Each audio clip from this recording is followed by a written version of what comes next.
আমার গ্রামবাসী, জানতে চাচ্ছি আপনারা সকলে কেমন আছেন?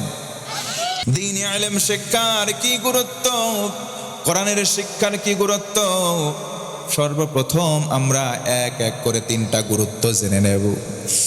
অনেক গুরুত্ব রয়েছে কোরআন শিক্ষা করার। আল্লাহ রাসূল বলেন, ও আমার উম্মত, আফদালুল ইবাদাতি তিলাওয়াতুল কোরআন, সবচাইতে উত্তম ইবাদত নাম হলো তেলাওয়াত করা। এই কোরআনের তেলাওয়াত যারা করে সবচাইতে উত্তম ইবাদত তারাই করে। হযরত উসমান বলেন, নবীজি থেকে বলেন, খায়রুকুম মান তাআল্লামাল কুরআনা ওয়া আল্লামা, চিৎকার করে কোন সুবহানাল্লাহ। নবীজি আমার বলেন, যারা কোরআন শেখে আর যারা শেখায়, তার মানে শিক্ষক এবং ছাত্র দুই শ্রেণীর মানুষ। আমার নবীজি বলেন, পৃথিবীতে হাজার হাজার লক্ষ লক্ষ কোটি কোটি মানুষ আল্লাহর কাছে প্রিয় হতেও পারে, নাও পারে, কিন্তু যারা কোরআন শেখে আর মানুষদেরকে শেখায় তারা সবচাইতে উত্তম হয়ে যায়। পড়ি সুবহানাল্লাহ। এই দ্বীনি ইলম অর্জন করার গুরুত্ব রয়েছে। কোরআনের শিক্ষা অর্জন করার অনেক গুরুত্ব, তার মধ্যে তিনটা গুরুত্ব সবচাইতে সেরা। আওয়াজ করে বলেন মুসলমান, সবচাইতে সেরা গুরুত্বের সংখ্যা কয়টা? নাম্বার 1, 1 নম্বর হলো, কারো কলিজায় যদি কোরআনের শিক্ষা যায়, কেউ যদি দ্বীনি জ্ঞান অর্জন করে, তার কলিজার ভিতরে আল্লাহর ভয় পয়দা হয়ে যায়। পড়েন সুবহানাল্লাহ। তার মানে 1 নম্বর পয়েন্ট হলো, কারো কলিজার ভিতরে যদি কোরআন থাকে, তার কলিজায় ভয় ঢুকিয়ে দেন কে? আল্লাহর ভয় যার কলিজায়, তার নাম মুত্তাকি, তার নাম পরহেজগার। আমরা সবাই মুত্তাকি হতে চাই কি চাই না? আমরা সবাই মুত্তাকি হতে চাই, আমরা সবাই পরহেজগার হতে চাই। সর্বপ্রথম উপায় হলো কোরআনের শিক্ষা যেই কলিজায় আছে, সেই কলিজায় আল্লাহ তাকওয়া ঢুকায় দেয়। কোন সুবহানাল্লাহ। যে কলিজার ভেতরে আল্লাহর কালামে পাক কোরআনের শিক্ষা প্রবেশ করেছে, সেই কলিজার ভেতরে আল্লাহ পাকের ভয় প্রবেশ করে যায় অটোমেটিক। চিৎকার করে বলেন আল্লাহু আকবার। এই যে ছোট্ট ছোট্ট খুদে বাচ্চারা কোরআনুল কারীম শেখে আর তাদেরকে শেখানো হয় আল্লাহর ভাষ্য অনুযায়ী, তাদের কলিজায় আল্লাহর ভয় মানে তাকওয়ার বীজ বিপণন করে দেওয়া হয়। সুবহানাল্লাহ পড়েন। দুনিয়ায় মানুষ চলতে গেলে আমরা বলি, তুই মুত্তাকি হতে চাস কিন্তু পারিস না। আল্লাহ ফর্মুলা বলে দিলেন, কেউ যদি মুত্তাকি হতে চাও, কেউ যদি পরহেজগার হতে চাও, কেউ যদি আল্লাহ ভীরু বান্দা হতে চাও, তোমার কলিজার ভেতরে দ্বীনি ইলম অর্থাৎ কোরআনের শিক্ষা ঢুকাও, আল্লাহর ভয় অটোমেটিক প্রবেশ করবে। চিল্লায় কোন সুবহানাল্লাহ। আল্লাহ রাব্বুল আলামিন বলেন, বান্দারে, নিশ্চয় আমার বান্দা আছে, তাদের ভেতরে সবচাইতে আল্লাহকে ভয় করে তারা, যাদের কলিজায় আল্লাহর ভয় আছে। আল্লাহু আকবার। আল্লাহ রাব্বুল আলামিন অন্য আয়াতে বলেন, মানুষ হিসেবে তোমরা জন্মগ্রহণ করলে আল্লাহর কাছে ইলমের জন্য ভিক্ষা চাও। এই জন্য আমরা দোয়া করে আল্লাহর সেই আয়াত শিখানোটা পড়ি, রব্বি জিদনি ইলমা, ও আমাদের রব, আমাদের মালিক, আমাদেরকে ইলম শিক্ষা দাও। এই ইলমের নাম দুনিয়ার ইলম নয়, এই ইলমের নাম কোরআনের শিক্ষা। কোন সুবহানাল্লাহ। তার মানে হলো, কেউ যদি কলিজায় আল্লাহর ভয় প্রবেশ করাতে চাই, নাম্বার 1, 1 নম্বর শর্ত, সে কোরআনের তেলাওয়াত, কোরআনের শিক্ষা অন্তরে প্রবেশ করাবে। তার কলিজায় অটোমেটিক আল্লাহ তাআলা ভয় ঢুকিয়ে দেবেন, তাকে মুত্তাকি বান্দাদের তালিকায় অন্তর্ভুক্তি দেওয়া হবে। পড়ুন সুবহানাল্লাহ। পরিবারের একজন যদি মুত্তাকি হয়ে যায়, পরিবারের একজন যদি আল্লাহ ভীরু হয়, ও মুসলমান, সেই পরিবারে অন্য অন্য সদস্যরা রয়েছে, তারাও মুত্তাকির পক্ষ থেকে বাতাস পাবে। কথা কন ঠিক কিনা? এই জন্য মুসলমান, আমি আপনাদের খেদমতে নিবেদন করতে চাই, দ্বীনি ইলম শিক্ষার অনেক ফজিলত, অনেক গুরুত্ব।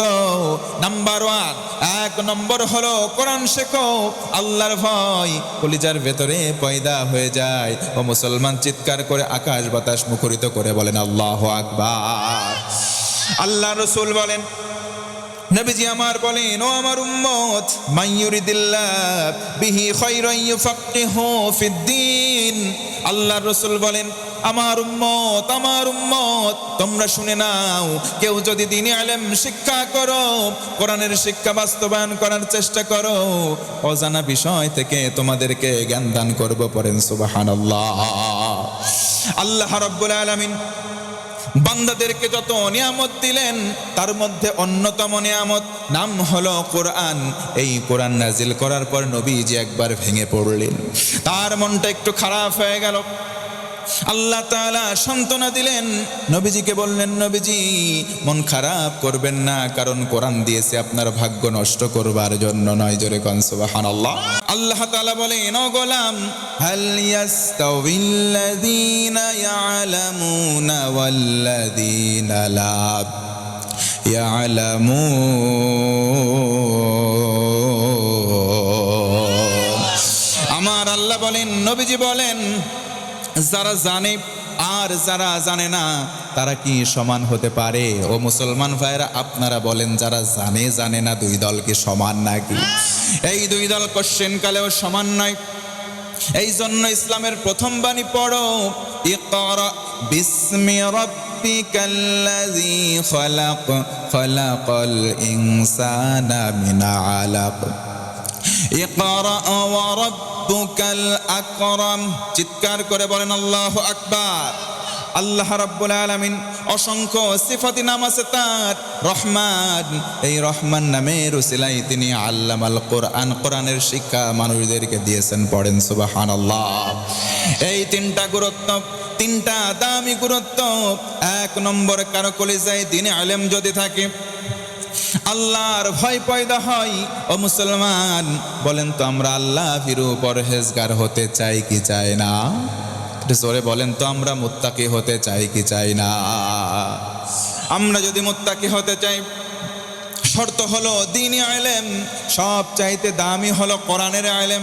আমরা অর্জন করব, যদি না পারি আমাদের অধীনস্থ সন্তানদেরকে শেখাবো। পড়েন ইনশাআল্লাহ। দুই নম্বর হলো, কেউ যদি দ্বীনি ইলম শিক্ষা করে, দুই নম্বর হলো এই কোরআনের শিক্ষা ওই বান্দাকে জান্নাতের পথে ধাবিত করে। পড়েন সুবহানাল্লাহ। বন্ধুগণ, মনোযোগ বাড়ায় দেন। কোরআনুল কারীম দ্বীনি ইলম শিক্ষা করার অনেকগুলো গুরুত্ব, তিনটা গুরুত্ব সেরা। এক নম্বর হলো, কোরআন শিক্ষা করলে সে মুত্তাকি হয়ে যায়। দুই নম্বর, জান্নাতের পথে চলে যায়। আল্লাহ রাব্বুল আলামিন বলেন, হাল ইয়াস্তাউিল্লাযীনা ইয়ালামুনা ওয়াল্লাযীনা লা ইয়ালামুন।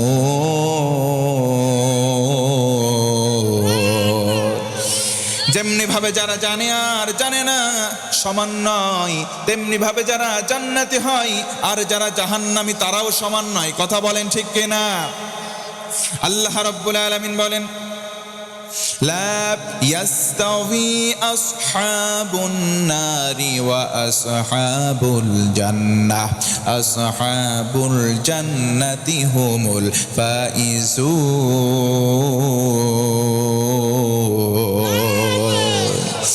তার মানে কোরআনের শিক্ষা কারো কলিজার মধ্যে চলে আসলে সেই ব্যক্তি জান্নাতি হয়, জান্নাতের পথের একজন নাবিক হয়ে যায়। ও মুসলমান, জানতে চাই, আমরা সবাই জান্নাতে যেতে চাই কি চাই না? যদি আমরা জান্নাতে যেতে চাই, কোরআনের পথ ধরতে হবে, কোরআনের পথে ধাবিত হতে হবে। কোরআনের পথ একমাত্র মুক্তির পথ। ইহদিনাস সিরাতাল মুস্তাকিম, সিরাতাল্লাযীনা আন'আমতা আলাইহিম গায়রিল মাগদুবি আলাইহিম ওয়ালাদ-দাল্লিন। পড়েন আমিন। সিরাতে মুস্তাকিমের জন্য আমরা দোয়া করি আল্লাহর কাছে। আমরা দোয়া করে বলি, ও আল্লাহ, আমাদেরকে সিরাতে মুস্তাকিম নসিব দাও, সোজা পথ দেখাও, ওই পথ দেখাও যেই পথে তোমার রহমত প্রাপ্ত বান্দারা হেঁটে হেঁটে গেছে। ওই পথে আমাদেরকে ধাবিত করো না যেই পথের মধ্যে তোমার গজব প্রাপ্ত বান্দা যায়। আমরা চিৎকার করে বলি আল্লাহুম্মা আমিন। এবার বুঝে থাকলে বলেন যে কোরআনুল কারীমের শিক্ষা, দ্বীনি ইলম শিক্ষা অর্জন করলে অনেকগুলো লাভ হয়। তার মধ্যে সেরা লাভ যেন কয়টা? জোরে বলেন না, কয়টা? এক নম্বর, যার কলিজায় কোরআন থাকে, যার কলিজার ভিতরে কোরআনের শিক্ষা যায়, সেই ব্যক্তিকে আল্লাহ তাআলা মুত্তাকি বানায়। 2 নম্বর পুরস্কার, যার কলিজার ভিতরে কোরআনের শিক্ষা প্রবেশ হয়, ওই কলিজার ভিতরে কোরআন যাওয়ার কারণে আল্লাহ তাআলা বান্দাকে দুনিয়ায় সার্টিফিকেট দিয়ে দেন, এই বান্দা জান্নাতের পথে আছে, যদি টিকে থাকতে পারে এর গন্তব্য জান্নাতে গিয়ে থামবে। আল্লাহু আকবার। আল্লাহ রাব্বুল আলামিন আরো বলেন, বান্দারে তোমরা শুনে নাও, وَمَن يُؤْمِن بِاللَّهِ يَهْدِ قَلْبَهُ। আল্লাহ রাব্বুল আলামিন বলেন, ও গোলাম, যে ব্যক্তি আল্লাহর বিশ্বাসের উপরে টিকে থাকে, আল্লাহ বলেন, গোলাম, ওই বিশ্বাসী বান্দার হৃদয়টাকে আমি আল্লাহ ইলম দ্বারা প্রশান্ত করে দেই। সুবহানাল্লাহ। এমনকি তার হৃদয়টাকে আমি আল্লাহ সঠিক পথের উপরে রাখি। এই পথ এমন পথ, যেই পথ জান্নাতের পথ। আল্লাহ রাব্বুল আলামিন ভিন্ন আয়াতে বলেন, ইয়ারফাইল্লাহুল্লাযীনা আমানু মিনকুম ওয়াল্লাযীনা উতুল ইলমা দারাজাত।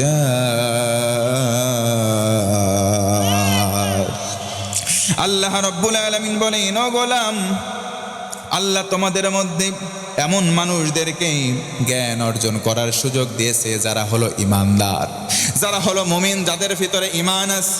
আল্লাহ বলেন, গোলাম, ওই ঈমানদারদের মর্যাদা আমি আল্লাহ রাব্বুল আলামিন বাড়ায় দেই। কোন সুবহানাল্লাহ। তাহলে ঈমান আছে, কোরআনের শিক্ষা কলিজায় আছে, ইয়ারফাইল্লাহ, আল্লাহ তাদের সম্মান কি করেন? উঁচু করে দেন, বাড়ায় দেন। দুনিয়াতে কোরআন আল কারীমের সাথে থাকলে সম্মান বাড়িয়ে দেন কে? বাস্তব উদাহরণ, কোরআনের সঙ্গে একটা জুজদান থাকে, গিলাফ থাকে, একটা কাপড় থাকে কম দামি, যদি অজ্ঞতা স্বরে কোথাও পড়ে যাই, সঙ্গে সঙ্গে তুলে ঝাড়া দেই, চুমু খাই, বুকের মধ্যে লাগাই। কথা বলেন ঠিক কি না? কারণ কি? কারণ হলো একটা, সে কোরআনের সাথে লেগে আছে।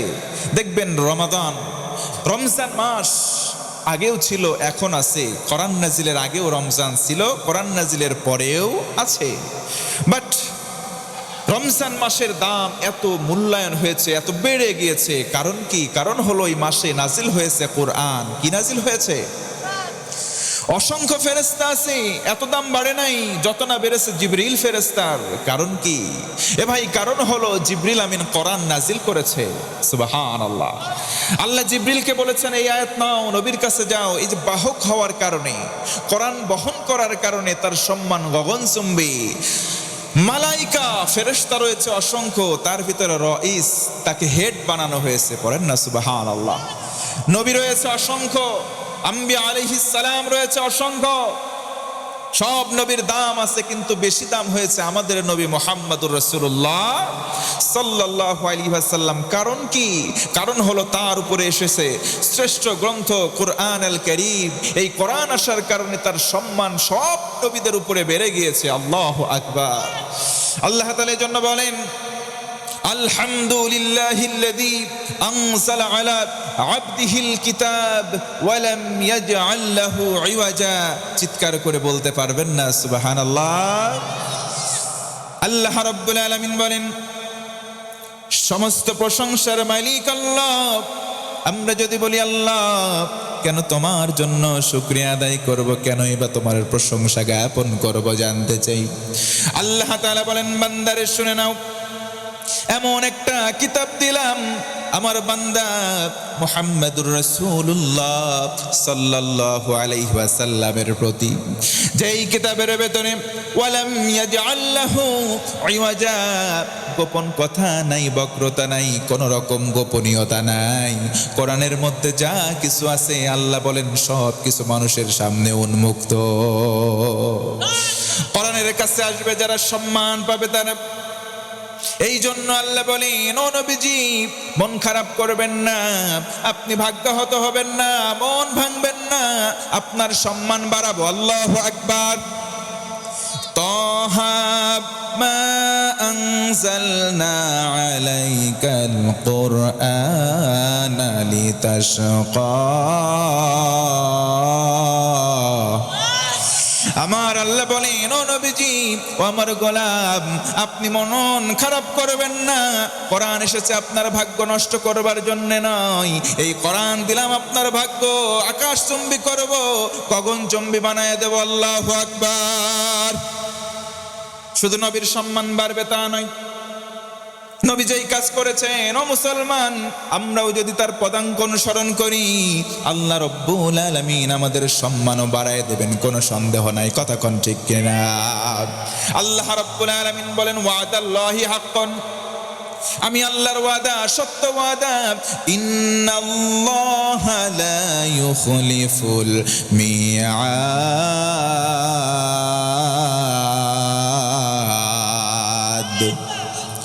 আল্লাহ বলেন, বান্দারে শুনে নাও, আমি আল্লাহ একবার ওয়াদা করলে সেই ওয়াদা ভাঙি না। ও মুসলমান, বলেন তো, মানুষ হয়ে মানুষের সঙ্গে ওয়াদা আমরা ভঙ্গ করি কি করি না? মানুষ হয়ে মানুষের সঙ্গে আমরা ওয়াদা ভঙ্গ করি। বিশেষ করে ভোট যখন আসে, নেতারা দ্বারস্থ হয়, বলে, ভাই আমারে ভোট দাও, যদি আমরা জিততে পারি তোমাদের রাস্তা করে দেব, কালভার্ট করে দেব, এই দেব সেই দেব। যখন ভোটে জিতে যায়, ওয়াদার কথা ভুলে যায়, রাস্তা দেয় না, কিছু দেয় না, দেয় একটা আজ্ঞাওয়ালা বাঁশ।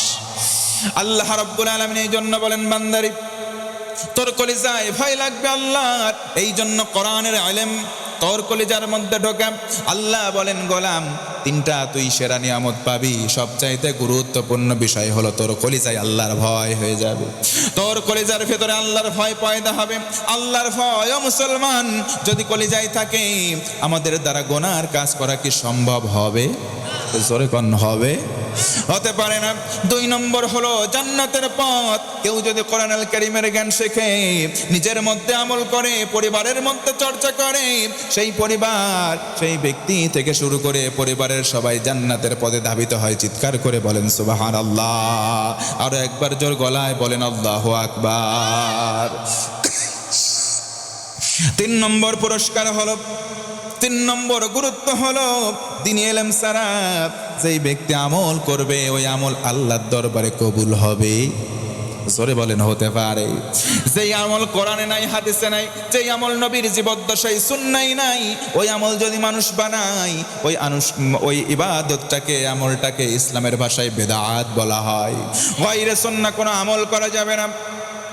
নবীর পদের সঙ্গে মেলে না, আমলের সঙ্গে মেলে না, নবীর সুন্নাহর সঙ্গে মেলে না। মুসলমান, এমন আমল কি আমরা করব নাকি ছেড়ে দিয়ে কোরআনের হাদিসের আমলগুলো করব? কোরআন হাদিসের আমলগুলো করব। আল্লাহ রাব্বুল আলামিন বলেন, ও গোলাম, কোরআনের ইলম, দ্বীনি ইলম যদি তোমার কলিজায় থাকে, তাহলে তোমার সব আমল কবুল করা হবে। জোরে কান সুবহানাল্লাহ। আফামান ইয়ালামু আন্নামা আনজিলা ইলাইকা মির রাব্বিকাল হাক্কু কামান হুয়া আ'মা। আল্লাহ বলেন, যে জানে তোমরা তার প্রতি অবতীর্ণ করা সত্য, সে কখনো অন্ধের সমান নয়। তার মানে যার কলিজায় কোরআন আছে, সে কখনো অন্ধ হতে পারে। জোরে কোন পারে? যার কলিজায় কোরআনের ইলম আছে, যার কলিজায় দ্বীনি ইলম আছে, আল্লাহ বলেন, গোলাম, সেই ব্যক্তি কোশ্চিন কালেও অন্ধ হতে পারে না। তার কাছে যা বলবা সে মেনে নেবে না। দেখবে কোরআনের সঙ্গে আমলের মিল আছে কিনা, দেখবে হাদিসের সঙ্গে আমলের মিল আছে কিনা। যদি মিল থাকে তবেই করবে, এছাড়া সে ওই আমল করবে না। কথা বলেন ঠিক কিনা? এই যে লালনের মাজার, কুষ্টিয়ার সেউরিয়া, হাজারে হাজার মানুষ যায় কি যায় না? সেখানে গিয়ে তারা গাঁজা খায়, এমন পরিমাণে গাঁজা খায়, সরকারের পক্ষ থেকে সেটার আবার লিগালিটি দেওয়া হয়। গাঁজা খেয়ে বলে এটার নাম গাঁজা বলা যাবে না, এটার নাম সিদ্ধি। ওইগুলো এক একটা ভণ্ড। কথা বলেন ঠিক কিনা? এই আমলগুলো যারা ইসলাম মেনে করবে, তারা বলবে এটাও ইসলাম। তারা হচ্ছে ভণ্ড, তারা হচ্ছে অন্ধ। কথা বলেন ঠিক কিনা? আল্লাহ বলেন, বান্দা, যদি দ্বীনি ইলম তোমার কলিজায় থাকে, গাঁজাকে তুমি গাঁজাই বলবা, এটা স্পষ্ট হারাম। কথা বলেন ঠিক কিনা? মদ মাদকতা হারাম, মদ মাদকতা হারাম। এইগুলোকে হারাম বলতে হলে কোরআনের জ্ঞান, দ্বীনি ইলম আমাদের কলিজায়, ও মুসলমান, বলেন তো থাকার দরকার আছে না নাই? তাহলে এবার বুঝে থাকলে আমার সঙ্গে বলেন যে দ্বীনি ইলম কেউ যদি শিক্ষা করে, অনেকগুলো গুরুত্ব, সবচাইতে সেরা গুরুত্বর সংখ্যা কয়টা?